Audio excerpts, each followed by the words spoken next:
ಲೋಕಸಭೆ ಚುನಾವಣೆ ಹತ್ತಿರವಾಗ್ತಾ ಇದ್ದಂತೆ ಕಾಂಗ್ರೆಸ್ ಮೊದಲ ಪಟ್ಟಿ ಬಿಡುಗಡೆಗೆ ಕಸರತ್ತನ್ನ ಮುಂದುವರೆಸಿದೆ. ಇವತ್ತು ಕಾಂಗ್ರೆಸ್ ಸ್ಕ್ರೀನಿಂಗ್ ಕಮಿಟಿ ಸಭೆ ನಡೆಯಲಿಕ್ಕಿದೆ. ಬೆಂಗಳೂರಿನ ಖಾಸಗಿ ಹೋಟೆಲಲ್ಲಿ ಸ್ಕ್ರೀನಿಂಗ್ ಕಮಿಟಿ ಅಧ್ಯಕ್ಷ ಹರೀಶ್ ಚೌಧರಿ ನೇತೃತ್ವದಲ್ಲಿ ಸಭೆ ನಡೆಯಲಿಕ್ಕಿದೆ. ಈ ಸಭೆಯಲ್ಲಿ ಸ್ಕ್ರೀನಿಂಗ್ ಕಮಿಟಿ ಸದಸ್ಯರು CM Siddaramaiah, DCM DK Shivakumar ಭಾಗಿಯಾಗಲಿಕ್ಕಿದ್ದಾರೆ. ಮೀಟಿಂಗ್ನಲ್ಲಿ 1 ಅಥವಾ 2 ಆಕಾಂಕ್ಷಿಗಳಿರುವ ಕ್ಷೇತ್ರಗಳು ಫೈನಲ್ ಆಗೋ ಸಾಧ್ಯತೆ ಇದೆ.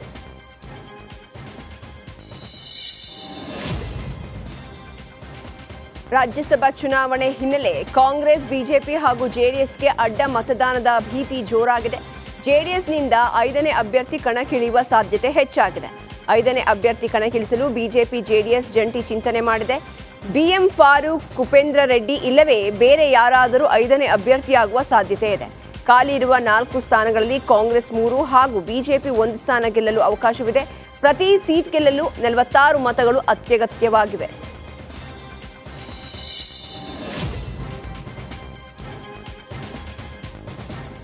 ರಾಜ್ಯಸಭೆ ಚುನಾವಣೆಯಲ್ಲಿ ಅಡ್ಡ ಮತದಾನದ ಆತಂಕದ ಹಿನ್ನೆಲೆ ಕಾಂಗ್ರೆಸ್ ಅಲರ್ಟ್ ಆಗಿದೆ. ಇವತ್ತು ಶಾಸಕಾಂಗ ಪಕ್ಷದ ಸಭೆಯನ್ನ ಕರೆಯಲಾಗಿದೆ.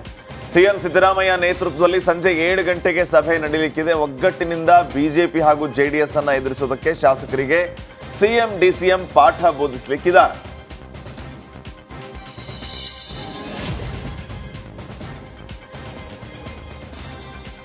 ಬಿಜೆಪಿ ಹಾಗೂ ಜೆಡಿಎಸ್ ಜಂಟಿಯಾಗಿ 5ನೇ ಅಭ್ಯರ್ಥಿಯನ್ನ ಕಣಕ್ಕಿಳಿಸಿದರೆ ಕೈ ಶಾಸಕರನ್ನ ಸೆಳೆಯುವ ಆತಂಕ ಕಾಂಗ್ರೆಸ್ನಲ್ಲಿ ಮನೆ ಮಾಡಿದೆ. 4 ಮತಗಳನ್ನ ಕಸಿದ್ರೂ ಫಲಿತಾಂಶದಲ್ಲಿ ಭಾರಿ ವ್ಯತ್ಯಾಸವಾಗಲಿದೆ. ಹೀಗಾಗಿ ಕೈ ಪಡೆ ಅಲರ್ಟ್ ಆಗಿದೆ. ಬಿಜೆಪಿ, ಜೆಡಿಎಸ್ ಮೈತ್ರಿಯಿಂದ ಅಸಮಾಧಾನ ಇರುವ ಶಾಸಕರ ಸಂಪರ್ಕ ಪ್ರಯತ್ನ ಮಾಡ್ತಾ ಇದ್ದು, ಆ ಮೂಲಕ 5ನೇ ಅಭ್ಯರ್ಥಿ ಹಾಕದಂತೆ ಕಾಂಗ್ರೆಸ್ ರಣತಂತ್ರ ಹೆಣೆಯುತ್ತಿದೆ.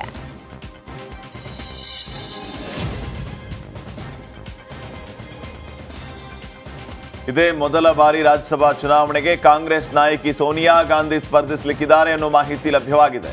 ಇವತ್ತೇ ರಾಜ್ಯಸಭೆ ಚುನಾವಣೆಗೆ ಸ್ಪರ್ಧಿಸುವುದಕ್ಕೆ ಸೋನಿಯಾ ಗಾಂಧಿ ನಾಮಪತ್ರ ಸಲ್ಲಿಸುವ ಸಾಧ್ಯತೆ ಇದೆ. ಯಾವ ರಾಜ್ಯದಿಂದ ಸ್ಪರ್ಧಿಸಬೇಕು ಅಂತ ಚರ್ಚೆ ನಡೆದಿದ್ದು, ಸೋನಿಯಾ ಗಾಂಧಿ ನಾಮಪತ್ರ ಸಲ್ಲಿಸುವ ಸಾಧ್ಯತೆ ಇಂದು ಇದೆ. ಈ ವೇಳೆ ಎಐಸಿಸಿ ಅಧ್ಯಕ್ಷ ಮಲ್ಲಿಕಾರ್ಜುನ್ ಖರ್ಗೆ, ರಾಹುಲ್ ಗಾಂಧಿ ಉಪಸ್ಥಿತರಿರಲಿದ್ದಾರೆ. ರಾಜಸ್ಥಾನ್, ಹಿಮಾಚಲ್ ಪ್ರದೇಶ್, ತೆಲಂಗಾಣ, ಕರ್ನಾಟಕದಿಂದ ಸ್ಪರ್ಧೆ ಮಾಡೋದಕ್ಕೆ ಸೋನಿಯಾ ಗಾಂಧಿ ಅವರಿಗೆ ಆಹ್ವಾನವನ್ನು ನೀಡಲಾಗಿದೆ.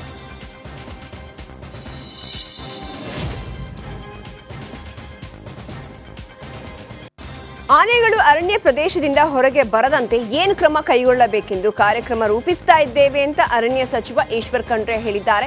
ವಿಧಾನ ಪರಿಷತ್ ಕಲಾಪದಲ್ಲಿ ಎಸ್ ರವಿ ಪ್ರಸ್ತಾಪಕ್ಕೆ ಉತ್ತರಿಸಿದ ಅವರು, ಈ ವರ್ಷ ಕಾಡು ಪ್ರಾಣಿ ದಾಳಿಯಿಂದ 55 ಮಂದಿ ಸಾವನ್ನಪ್ಪಿದ್ದಾರೆ.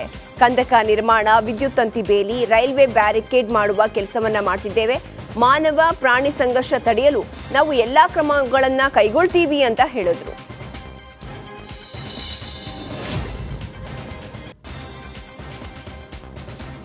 ವಿಧಾನಮಂಡಲ ಅಧಿವೇಶನದಲ್ಲಿ ಕ್ರಿಕೆಟ್ ಬೆಟ್ಟಿಂಗ್ ದಂಧೆ ಸದ್ದು ಮಾಡಿದೆ. ಈ ಬಗ್ಗೆ ಸದನದ ಗಮನ ಸೆಳೆದ ವಿಪಕ್ಷ ನಾಯಕ ಆರ್ ಅಶೋಕ್, ಕ್ರಿಕೆಟ್ ಬೆಟ್ಟಿಂಗ್ ದಂಧೆ ಮಂಡ್ಯದಲ್ಲಷ್ಟೇ ಅಲ್ಲ, ಇಡೀ ಕರ್ನಾಟಕದಲ್ಲಿ ಇದೆ. ನನ್ನ ಕ್ಷೇತ್ರದಲ್ಲೇ 120 ಕೋಟಿ ರೂಪಾಯಿ ಕಳೆದುಕೊಂಡವರು ಇದ್ದಾರೆ ಅಂತ ಹೇಳಿದರು.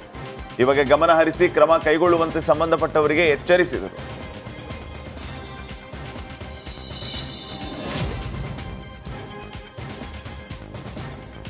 ವಿಧಾನಮಂಡಲ ಕಲಾಪದಲ್ಲಿ ಕ್ರಿಕೆಟ್ ಬೆಟ್ಟಿಂಗ್ ದಂಧೆ ಬಗ್ಗೆ ಚರ್ಚೆಗೆ ಕಾಂಗ್ರೆಸ್ ಶಾಸಕ ರವಿ ಗಣಿಗ ಒತ್ತಾಯಿಸಿದ್ದಾರೆ.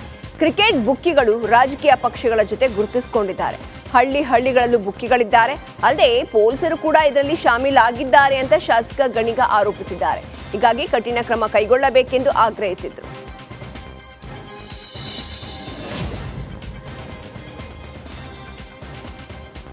ರಾಜ್ಯದಲ್ಲಿ ವಿಧಾನಸಭೆ ಚುನಾವಣೆಯ ಸಂದರ್ಭದಲ್ಲಿ ಕಾಂಗ್ರೆಸ್ನಿಂದ ಗಿಫ್ಟ್ ಕಾರ್ಡ್ ಹಂಚಿಕೆ ವಿಚಾರದ ಬಗ್ಗೆ ಮಾಜಿ ಶಾಸಕ ಎ ಮಂಜು ಪ್ರತಿಕ್ರಿಯೆ ನೀಡಿದರು.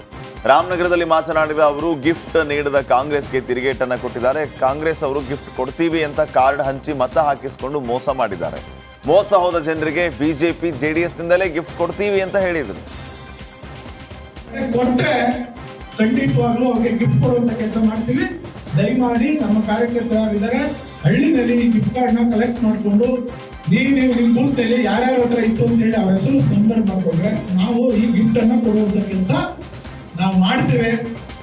ಇದಕ್ಕೆ ನಮ್ಮ ಕಾರ್ಯಕರ್ತರುಗಳು ಸಹಕಾರ ನೀಡಬೇಕು. ಯಾರು ಬಡವರಿದ್ದಾರೆ ಅವ್ರಿಗೆ ಆಗಲೇ ಕಾಂಗ್ರೆಸ್ ಓಟ್ ಹಾಕ್ಬಿಟ್ಟವ್ರೆ, ನಾವೇನು ಮಾಡಕ್ಕಾಗಲ್ಲ. ಆದ್ರೆ ಅವ್ರು ಮೋಸ ಹೋಗವ್ರೆ. ಆ ಮೋಸ ಹೋಗಿರೋ ಜನಕ್ಕೆ ನಾವು ನೀವು ಮೋಸ ಹೋಗಿದ್ದೀರಿ ಅಂತ ಅವ್ರು ತಿಳಿ ಹೇಳಿ ನಮ್ಮ ಕೈಲಾದಷ್ಟು ಅವ್ರಿಗೆ ಗಿಫ್ಟ್ ಕೊಡುವಂತ ಕೆಲಸ ನಾವು ಮಾಡ್ತೀವಿ.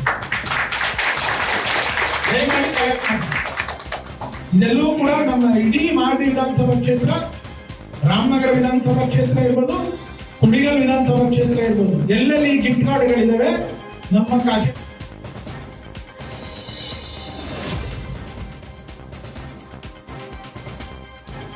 ಧಾರವಾಡ ಕೋಳಿಕೆರೆ ಹೂಳೆತ್ತುವ ವಿವಾದಕ್ಕೆ ಸಂಬಂಧಿಸಿ ಸ್ಥಳಕ್ಕೆ ಹುಬ್ಬಳ್ಳಿ ಧಾರವಾಡ ಪಾಲಿಕೆ ಆಯುಕ್ತ ಈಶ್ವರ್ ಉಳ್ಳಾಗಡ್ಡಿ ಭೇಟಿ ಕೊಟ್ಟರು. ಕಾಂಗ್ರೆಸ್ ಹಾಗೂ ಬಿಜೆಪಿ ಮಧ್ಯೆ ಆರೋಪ ಪ್ರತ್ಯಾರೋಪದ ಪಾಲಿಟಿಕ್ಸ್ ಹೆಚ್ಚಾಗಿದ್ದು, ಪಾಲಿಕೆ ಸದಸ್ಯ ಶಂಕರ ಶೇಳಕ್ಕೆ ದೂರಿನ ಹಿನ್ನೆಲೆ ಪಾಲಿಕೆ ಆಯುಕ್ತರು ಭೇಟಿ ನೀಡಿದ್ರು. ರಸ್ತೆಯಲ್ಲಿ ಚೆಲ್ಲಾಪಿಲ್ಲಿಯಾಗಿ ಬೀಳದಂತೆ ಹೂಳು ಒಯ್ಯಲು ಕಾಮಗಾರಿ ನಡೆಸುವವರಿಗೆ ಆಯುಕ್ತರು ಸೂಚನೆ ನೀಡಿದ್ರು.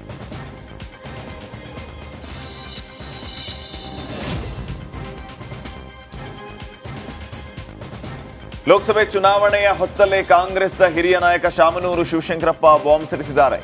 ರಾಜ್ಯಸಭೆ ಲೋಕಸಭೆ ಟಿಕೆಟ್ ವಿಚಾರವಾಗಿ ಎಐಸಿಸಿ ಅಧ್ಯಕ್ಷ ಮಲ್ಲಿಕಾರ್ಜುನ್ ಖರ್ಗೆ ಮತ್ತು ಬಿಜೆಪಿ ರಾಷ್ಟ್ರೀಯ ಅಧ್ಯಕ್ಷರಿಗೆ ಪತ್ರವನ್ನ ಬರೆದಿದ್ದಾರೆ. ಕಾಂಗ್ರೆಸ್ನಿಂದ ವೀರಶೈವ ಲಿಂಗಾಯತರ ಕಡೆಗಣನೆ ಮಾಡಲಾಗ್ತಾ ಇದೆ ಅಂತ ಖರ್ಗೆಗೆ ಪರೋಕ್ಷವಾಗಿ ಎಚ್ಚರಿಸಿದ್ದಾರೆ.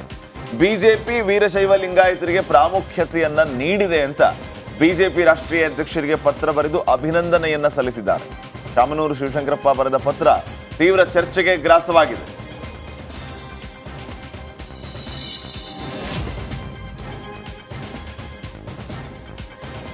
ಬಿಜೆಪಿ ರಾಷ್ಟ್ರಾಧ್ಯಕ್ಷ ಜೆಪಿ ನಡ್ಡಾಗೆ ಪತ್ರ ಬರೆದಿರುವ ಬಗ್ಗೆ ಕಾಂಗ್ರೆಸ್ನ ಹಿರಿಯ ಶಾಸಕ ಹಾಗೂ ಲಿಂಗಾಯತ ಸಮುದಾಯದ ಮುಖಂಡ ಶಾಮನೂರು ಶಿವಶಂಕರಪ್ಪ ರಿಪಬ್ಲಿಕ್ ಕನ್ನಡಗೆ ಪ್ರತಿಕ್ರಿಯೆ ನೀಡಿದ್ರು. ಜೆಪಿ ನಡ್ಡಾರಿಗೆ ನಾನ್ಯಾಕೆ ಪತ್ರ ಬರಿಬೇಕು? ನಾನು ಯಾವುದೇ ಪತ್ರವನ್ನ ಬರೆದಿಲ್ಲ. ಮಲ್ಲಿಕಾರ್ಜುನ ಖರ್ಗೆ ಅವರಿಗೆ ಪತ್ರ ಬರೆದಿದ್ದೇನೆ ಅಂತ ಸ್ಪಷ್ಟನೆ ನೀಡಿದ್ರು. ಪತ್ರ ಬರೆದಿರುವಂತದ್ದು ಜೆಪಿ ನಡ್ಡಾ ಅವರಿಗೆ ಬಿಜೆಪಿ ರಾಷ್ಟ್ರಾಧ್ಯಕ್ಷ ಜೆಪಿ ನಡ್ಡಾ ಅವರು ಪತ್ರ ಬರೆದಿರುವಂತದ್ದು ಸರ್. ಏನ್ ಕೇಳ್ತೀನಿ ಅಂದ್ರೆ ಈಗ ರಾಜ್ಯಸಭಾ ಸ್ಥಾನ ಸಂಬಂಧಪಟ್ಟಂತೆ ಪತ್ರ ಬರೆದಿರುವಂತ ರಾಜ್ಯಸಭೆಗೆ ಅಲ್ಲ ಪ್ರಾತಿನಿಧ್ಯ ಕೊಡ್ಬೇಕಂತ ತಮ್ಮ ಲೆಟರ್ ಅಲ್ಲಿ ಹೋಗಿರುವಂತದ್ದಲ್ಲ ಸರ್. ಲೋಕಸಭೆ ಕೇಳಿ ನಡೆಯಪ್ಪ ಸಾಕು. ಅಲ್ಲ ಸರ್ ಈಗ ಬಿಜೆಪಿ ರಾಷ್ಟ್ರೀಯ ಅಧ್ಯಕ್ಷ ಪತ್ರ ಬರೆದಿರುವಂತ ಬಿಜೆಪಿ ಎಲ್ಲೂ ಕಾಂಗ್ರೆಸ್ ಬರೋದು ನಾವು ಅವರಿಗೆ ಅದೇ ರೀತಿ ಜೆಪಿ ನಡ್ಡಾ ಅವರು ಕೂಡ ತಮ್ಮ ಲೆಟರ್ ಹೊಂದಿರುವಂತ ಸರ್. ನಾವ್ಯಾಕೆ ಬರೀದಲ್ಲ ಜೆಪಿ ನಡ್ಡಾ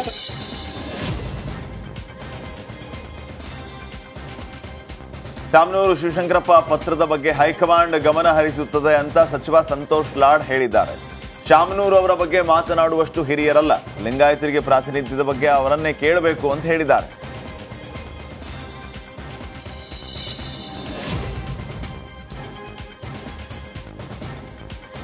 ಕಾಂಗ್ರೆಸ್ನಲ್ಲಿ ಶಾಸಕ ಶಾಮನೂರು ಶಿವಶಂಕರಪ್ಪ ಬರೆದ ಪತ್ರ ಭಾರೀ ಸಂಚಲನವನ್ನ ಉಂಟು ಮಾಡಿದೆ. ಶಾಮನೂರು ಪತ್ರದ ಬಗ್ಗೆ ಶಾಸಕ ರಿಜ್ವಾನ್ ಅರ್ಷದ್ ರಿಪಬ್ಲಿಕ್ ಕನ್ನಡಗೆ ಪ್ರತಿಕ್ರಿಯೆ ನೀಡಿದ್ದಾರೆ. ಶಾಮನೂರು ಶಿವಶಂಕರಪ್ಪ ಅವರಿಗೆ ವಯಸ್ಸಾಗಿದೆ, ಅದಕ್ಕೆ ಅವರು ಏನೇನೋ ಮಾತಾಡ್ತಾ ಇದ್ದಾರೆ. ಅವರ ಪತ್ರದ ಬಗ್ಗೆ ವಿಶೇಷ ಅರ್ಥ ಬೇಡ, ವಯಸ್ಸಾಗಿದೆ, ರಾಜೀನಾಮೆ ನೀಡಿ ಮನೆಯಲ್ಲಿರಲಿ ಅಂತ ತಿರುಗೇಟು ಕೊಟ್ಟಿದ್ದಾರೆ. ಅವ್ರಿಗೆ ವಯಸ್ಸಾಗಿದೆ, ಅರ್ಥ ಆಗ್ತಾ ಇಲ್ಲ. ಸೊ ಏನೋ ಬರ್ದಿರ್ತಾರೆ, ವಯಸ್ಸಾದವ್ರಿಗೆ ಅರ್ಥ ಆಗದೆ ಇದ್ದು ಬರೆದ್ರೆ ನಾವು ಏನು ಅಂತ ಹೇಳೋಕ್ಕಾಗಲ್ಲ. ಈಗ ಅವರು ರಾಷ್ಟ್ರೀಯ 94 ವರ್ಷ ಅವ್ರಿಗೆ. 94 ವರ್ಷದ ವಯಸ್ಸದವರು ಒಂದು ಚಿಕ್ಕ ಮಗು ಇದ್ದಂಗೆ. ಚಿಕ್ಕ ಮಗು ಏನೋ ಒಂದು ಬರೆದ್ರೆ ಏನೋ ಒಂದು ಹೇಳಿದ್ರೆ ಅದಕ್ಕೆ ಅರ್ಥ ಜಾಸ್ತಿ ಇರೋದಿಲ್ಲ. ಸೊ ಅದಕ್ಕೆ ಅದ್ರ ಬಗ್ಗೆ ಏನು ಚರ್ಚೆ ಮಾಡೋದು. 94 ವರ್ಷದವರಿಗೆ MLA ಆಗಿರುವಂಥದ್ದು, ಪ್ರಭಾವಿ ಮುಖಂಡರಾಗಿರುವಂಥದ್ದು, ಅದೇ ಸಮಸ್ಯೆ ಆಗಿರೋದು. ತುಂಬ ವಯಸ್ಸಾಗಿದ್ದವರು ಅವರೆಲ್ಲರೂ ರಾಜೀನಾಮೆ ಕೊಡಬೇಕು, ರಿಟೈರ್ ಆಗಬೇಕು, ಆರಾಮಾಗಿರಬೇಕು. ಇದೆಲ್ಲ ಯಾಕೆ ಈ ವಯಸ್ಸಲ್ಲಿ?